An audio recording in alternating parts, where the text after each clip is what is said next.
I'm sorry about that. Sometimes I forget not everyone knows how to sign. Actually, let me teach you a little bit about signing. We're going to start with a little bit of history. According to History of ASL Access, October 7th on 2015, there are two men. There are Thomas Gallaudet and Laurent Clerc. Thomas Gallaudet was an American, and Laurent Clerc was a Frenchman, and they came together and they created American Sign Language, which stemmed off of French Sign Language. Another source supports this by stating that another source, Julie Lomas, on April 28th of 2003, states that the two created the first American school for the deaf. Now moving on to the structure of ASL, according to Professor Emmons on October 3rd, 2015, a professor at Wright State University, he stated that there are 6 components of ASL, and then the first one that we're going to talk about is fingerspelling. Fingerspelling is really simple. It's just basic. It's specific hand shapes to represent numbers or letters. So you have A, B, C, D, E, F, G, and 1, 2, 3, 4, 5, 6, 7, 8, 9, 10. And so all you do is combine these letters to make words. Simple as that. The next component is signing, and according to Ding and Martinez from the article Modeling and Recognition of the Linguistic Components in American Sign Language, manual signs use 3 basic building blocks. It uses hand position, hand shape, and hand motion. So the example I'm going to show you is the sign for where. So your hand position is out here, your hand shape is in like a 1, and then the motion is like a shaking motion like this. And that is a sign for where. And signs vary from location to location, region to region, kind of like slang words.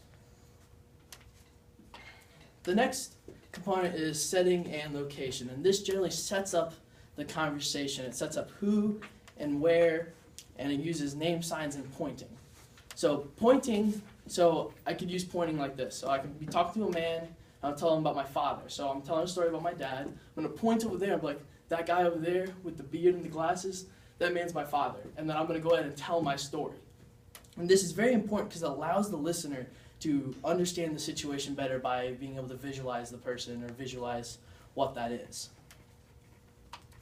The next component of ASL is usually underlooked, and it is facial expression. And that shows emphasis. It helps emphasize what you're talking about. It's the same way as like changing your tone of voice. So if I'm talking and I'm very happy, my voice is going to be up. And if I'm sad, my voice is going to go down. It's the same thing with your facial expressions. You're going to be upbeat, smiling. Sad, you're going to be down and kind of closed off. And these bring life to your conversations. The next one is hand shapes and classifiers, and this uses the previous components that I've talked about, setting, signing, and fingerspelling. And so the example I'm going to show you is it's like a car. So when I'm going to tell my friend, I'm like, hey, I'm going to follow you in my car. So the sign is car, and I'm going to have the hand shape or classifier. I'm going to point at it. So I'm using setting, vocab, and you can replace this with fingerspelling. And then I'm going to tell him that I'm going to follow his car. And so you get to act out the motions with your hands. The last and most advanced section, component of ASL is concepts and gestures.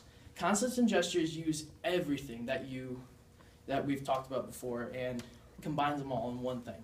So my grandma has given me an apple. So I have my hand shape and classifier. I'm going to point at this with the setting. I'm going to state this is an apple. So here's my sign. And so you can see that I'm moving this apple around. I'm going to throw it around my back. And now I'm going to clean it off on my shirt. I'm going to take a couple bites, show with my facial expression that I'm eating this apple. Look around and just kind of toss it aside. And now I've told a whole story by just simply pointing at my hand and stating that this is an apple. Now, as I conclude, ASL is a great language, and it's the 4th most used language in the United States, according to Jeffrey Poore in his article, American Sign Language Roots and History. So you never know when you're going to run into somebody. It's very important that everyone understands that you have a natural ability to gesture and use concept with them. So take advantage of that opportunity to talk to that deaf person, and it might be a really cool experience. Thank you all.